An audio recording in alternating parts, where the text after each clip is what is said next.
Kailangan daw ba ng KYC sa Stables? Opo, kailangan nyo pong makompleto yung KYC, ma-verified yung account nyo.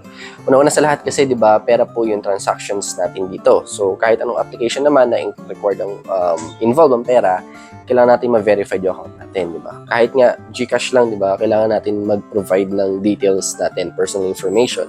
So, yes, kailangan ng KYC.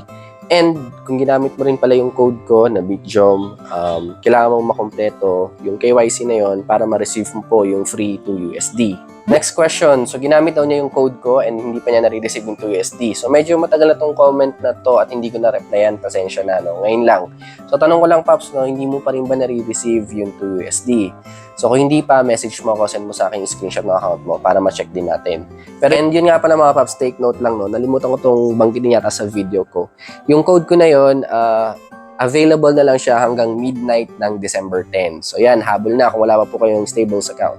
Next question, centralized exchange ba to? Hindi po.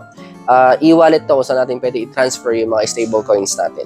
Next, mukhang fishy yung app. Wala masyadong available na tutorials.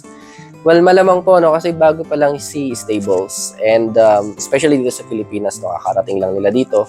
And then, onti pa lang kami na gumagawa ng video about Stables. Pero ako, may tutorial videos ako. Kung gusto mo i-search, no, sa page ko, sa channel ko, makikita mo naman yun doon.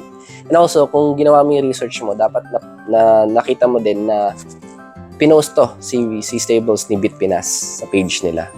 So yun, legit po tong app na to. So yun lang mga Paps. Again, kung wala pa kayong account, use my code para makakuha kayo ng free 2 USD at hanggang midnight na lang po ng December 10.